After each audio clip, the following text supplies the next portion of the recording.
Crown Jewel, What If? I'm Will, that's Brandon. We are the Cousins of Destruction Wrestling Podcast. As always, let's cheers. Talk about some wrestling, huh? Yeah, we like to do this before every kind of PLE. Just what if scenarios on, I don't know, kind of maybe the crazier thing or maybe things we want to happen. Maybe they don't happen, but we like to talk about it. Wrestling's fun. Weird things can happen. We like to guess them and talk about them.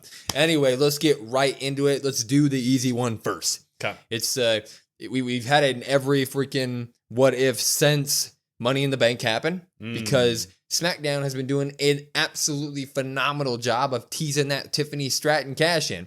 Seems like every big match Nia has been in or Bayley has been in before that, Tiffany Stratton is right there in that match to give us the will she, won't she. So what if at Crown Jewel, Tiffany Stratton cashes in that Money in the Bank? Yeah, I think it's going to be like, I would lock this in. I would take the 100% on this. Like, I think there's no way she doesn't. I agree. It just makes a whole lot of sense here. I think she becomes the first woman to fail on the cash in. You know, we talked about it early on when she won the briefcase. Like, they keep mentioning that a lot. Well, that's kind of weird. Well, I hope she doesn't fail. I hope she doesn't. They kind of slowly started to not mention that. But now you see like everything coming together and you're like, oh no, she's not going to. So I think that's probably what happens. Nia probably forces her to cash in. She loses some way, somehow. Maybe, I don't know, Raquel Rodriguez gets involved some way, somehow. Maybe she's out there, something like that. But she fails to cash in, and then that leads to her and Tiffany and Nia getting a nice long rivalry. Yeah, I would bet the house. I'd bet the house on a Tiffany cash in, and I would also bet the house on a Tiffany fail cash in. I think her title reign is coming down the line. She will be the woman to take that belt off Nia. It won't come from a cash in. It's gonna. I think, like you said, Tiffany will run out. Nia's gonna force a cash in on her because that's what Nia said. Nia said that she's going to take Liv Morgan's belt at Crown Jewel. So they're going to have her beaten down in some way, but Liv does have her kill on the outside of the ring. I'm guessing Dirty Dom's going to be there, and no woman that's had Dirty Dom in her corner has walked out not the champion. That's right? a fair point. Right? That is a fair point. So Liv Morgan is going to have Dirty Dom there to do Dirty Dom things. Raquel is at least a little bit of an equal to Nia. So maybe you have that drama going on, but some way, somehow, I do think Liv and Tiffany end up in that ring together, and Tiffany takes the pin here. But like you said, it's going to catapult directly into a Tiffany Nia stuff because Tiffany's going to be like, you forced me to do this. Yeah. Like, yeah. And they kind of like, I don't know, they're stuck in between like a rock and a hard place because like with this champion versus champion thing and the news that Rhea's obviously out. So Rhea's probably not showing up, we assume. You're kind of in like a weird spot with Liv because like Liv has the Raw title, but now there's nobody to really challenge for that. So then she's going to get this other title and she's just going to hold both titles. Maybe she gives it to Raquel. Maybe that's what they do. I don't know. Dude, I don't think we see that title. They're not going to walk around with it. I think they'll have it at least the first week. Maybe. I think they'll come out the show after at least and have it. They may just give her a crown.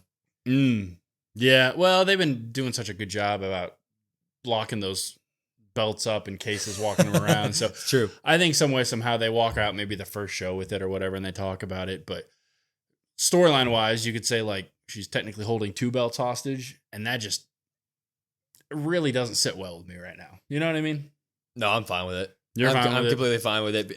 I'm fine with that because I'd be so okay with what would come from SmackDown because I think that the potential for a Nia Tiffany actual rivalry would be phenomenal. Yeah. And it would lead to really good stuff for Tiffany. So. Yeah, I do want that to happen. And that's going to be the overwhelming positive here. It's just like, it's going to really suck on Raw to have Liv just hold that belt hostage for however long. You Especially know what I mean? with Rhea being out for a while. You know, we're gonna get some slop there, I think. Maybe Dom comes out with it. Titles and titties, baby. There it is. That's titles and titties. It's always a way to turn it positive, you know? Let's move this one on. So we do have a Fatal 4-Way Tag Team Championship match for the women here. What if Jade and Bianca do end up dropping those titles for a second time? Yeah, I think that, I don't know. In our prediction video, that's who I picked, and I've kind of gone back and forth a little bit. I think I am starting to kind of agree with you that maybe they keep it and they set up their next feud with somebody in this, probably the Meta Girls. Yep. But that'd be my guess. But there is also a possibility, there's 3 other teams in this, so maybe they do drop it. Maybe there's some sort of turmoil there. Maybe we get like we want to go back after it, but maybe they start to do the whole storyline again, but then there's more tension there. I wouldn't be opposed to that. Kind of at least makes the tag division, I guess, a little bit better, I guess, in my opinion, because right now it's just like Jade and Bianca have such like a grip on those titles. I don't really see anybody truly taking them away, like one-on-one. So maybe you have some tension teased, and maybe that leads to the ultimate breakup. You don't need the belts to I guess, like, you know what I'm trying to say? Like, you don't have, like, they have to lose the belts, obviously, for the tension, but maybe you could still do that, I guess, if they have them.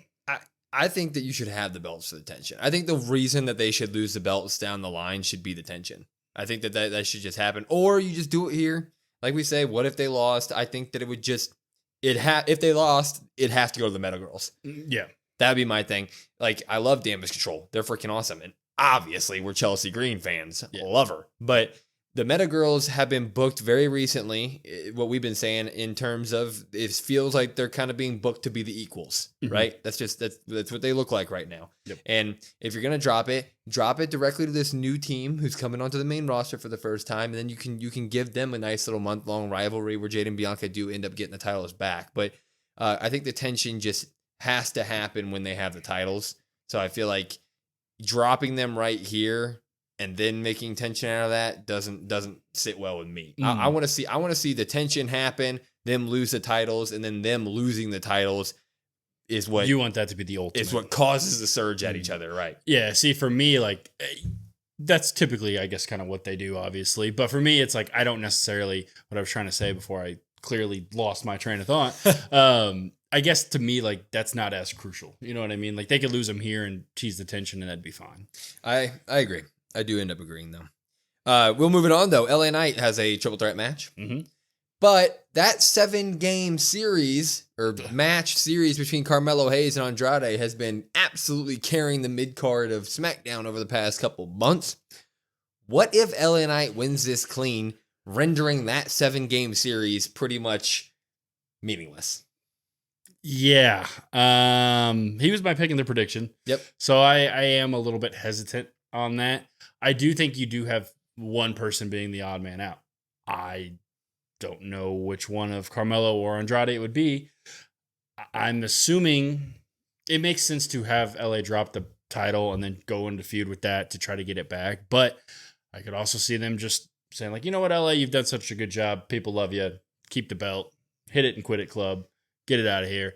And maybe you just have somebody lull around, unfortunately. If he ends up winning this clean, I'm a huge LA Knight guy. I mean, we have a jacket right there, a vest and everything. Love that man. But, like,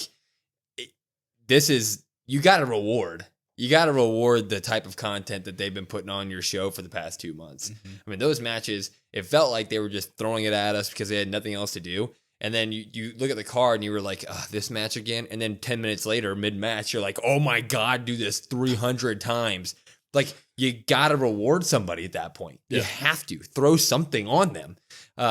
So if LA Knight were to win this clean, I just think it would be the wrong decision. I think it would really put a halt to Andrade and Carmelo Hayes. And to me as a fan, I would feel discouraged for the mid-card roster when they're put in such positions where they tear the house down constantly and then they're not rewarded at all. That feels a little bit cheap to me as a fan that has no right to feel that way. But, like, just looking in on it, I get a little bit sour taste in my mouth of, like, well, damn. Like, what's the point? What's the point of them putting on bangers for you if you're not going to eventually, throw them a bone here? Yeah.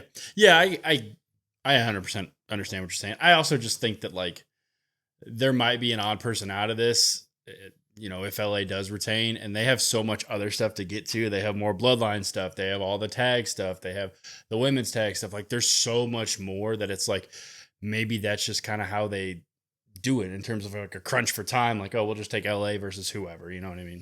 I agree.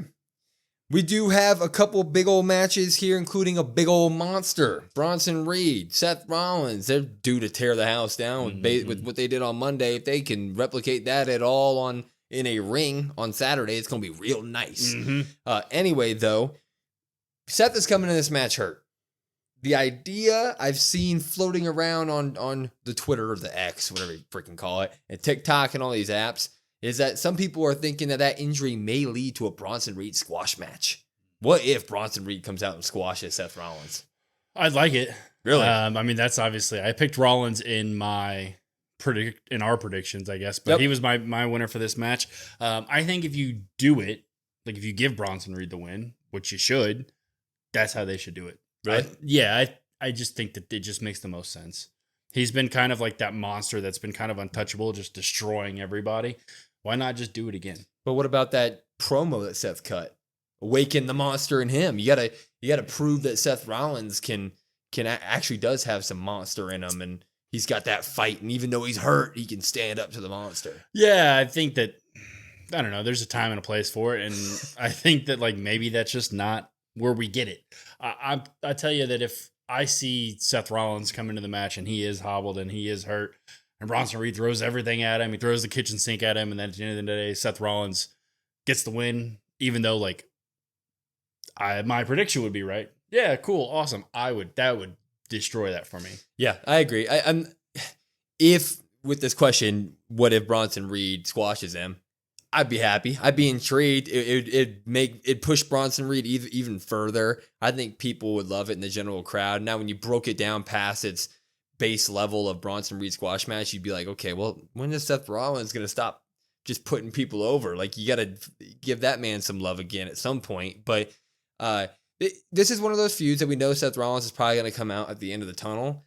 And if he's going to walk in injured and get absolutely squashed, I think it just only builds to a great next match. So I think this would only be good for the rivalry itself. Like, Bronson Reed can come out on Monday and be like, I destroyed Seth Rollins. I want a title shot. And then Seth Rollins can come out and stop him from that. But that gives him the actual stock to where he can come out and demand a title shot, and all of us would be like, yeah, I mean, he just destroyed him. So yeah, that works. yeah. I think it just leads to a next, I don't know, you obviously think best of three. So if Bronson Reed destroys him here, then you have Seth win like I don't know, maybe like a close one or whatever, but then maybe you have Seth kind of take it to a next level. I'm not saying like match 3, Seth squashes Bronson Reed, but like he finally gets to that monster level. Like maybe that's where Seth gets it, is in like match 3. I really hope that they do the squash with Bronson over Seth, especially after like, I don't know, Bronson Reed had such momentum, I felt like, and I feel like he hasn't lost a ton of it, but like for him to lose to Braun Strowman, I get it made sense with Seth Rollins returning and all that stuff, but I was just like, oh, damn, when's he gonna get a win, you know? So I feel like this would maybe be that kind of turning point. I agree. We're gonna do a couple more here. We do have a Gunther Cody match. Gunther Cody. For the championship of championships of championships. I mean, it's the belt, the big one that people love so much. We like it, but everybody hates it. I don't know what's wrong. Can't wait for it to be on the shop. Oh yeah, it'd be a big one. You can go right there for $7,000. Anyway, a lot of stuff circulating both guys right now, or I guess a little bit less on Gunther's side, but a lot circulating Cody Rhodes here. So, what if we do get a Kevin Owens run-in during the Cody Rhodes Gunther match? Yeah, I think that that's probably the most likely result. I think that, I don't know, we said when this match was announced, there's not going to be a clean match, right? There's not going to be a clean finish. There's going to be some sort of murky ending because you have to eventually save Cody Gunther for like a Mania, something like that, which everything I just said goes against why, like, I picked Cody. Well, I'm talking myself out of that, but you know what? We're still sticking with Cody. Maybe after everything, Cody still stands tall. The Kevin Owens stuff, you kind of have to have the interference. Yeah. It just leads to more Cody stuff, and I guess Gunther gets that, and then Gunther just kind of waits for whoever. That's maybe the most thing that I'm like excited for, most intrigued for, is like, okay, Gunther coming out of this, what's next for him? Yeah, I think what if we get a Kevin Owens run-in? I think it's not an if. I think it is a definite. The real question is, does Goldberg run in here? Reports are saying that he's not going to show up to Saudi. He doesn't plan on being there. So hopefully that's not the case. I didn't even think about that. Hopefully that is the case and he doesn't show up, because I'd be 10 times more interested in Kevin Owens, because that story is actually intriguing, and a Goldberg one is not to me. But we need a Kevin Owens run-in. We need a Kevin Owens run-in. We need an actual screw job to happen to Cody so that he actually wants to fight Kevin Owens for a legit reason other than just like, hey, you jumped me after the show at one place. Like, now you cost me something. Cody talked up what it means to him of being that first champion. He wants that to be his name. And so Kevin Owens could come cost him that. Get that rivalry going, and we can speedball this to Survivor Series. Yeah, the only other option you have is if you don't do that with Kevin Owens, you just have Kevin Owens just destroy Randy Orton. Like, those are the only two options that you have, I think. The more likely thing is him screwing Cody over out of this belt. So yeah, completely agree. Last one that we're going to hit on today, that Bloodline match. Didn't even know we were getting it till Monday. Good Lord. Yeah, it's just rushed. Dropped on Twitter. Just People going to show up on Saturday, but what the hell? Yeah, well, I didn't know this match was happening. Anyway, we are getting our Bloodline versus Bloodline. We're getting Jay, Jimmy, and Roman taking on Solo, Fatu, and all of them. But interesting stuff happened on Monday Night Raw with Mr. Sami Zayn. He was talking it up to Solo. So, what if Sami gets involved with this Bloodline match at Crown Jewel? Yeah, I think Sami's definitely, I don't know, with them planting the seeds on Monday, I feel like he's definitely got to do some sort of run out.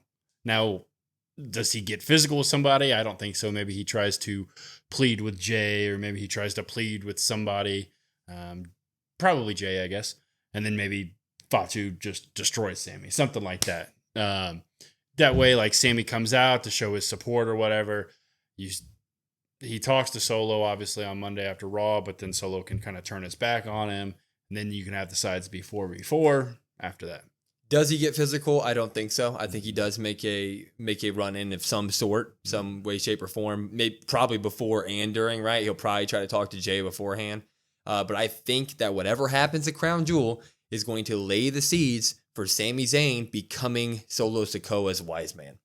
That's the route that I think they're going to go with it. I think we are going to get Sami not being able to trust Roman, not being able to trust Jimmy. He loves Jay. He'll stay with Jay, but Jay will push him away enough. Maybe straight up tell him. He already told him he's not family, right? To where Sami is going to end up siding with Solo, be the wise man character, and that's going to be phenomenal stuff. That's an interesting take. I guess I didn't think about that. I mean, if they do that, then we just have to have a wise man versus wise man. The ultimate wise man match.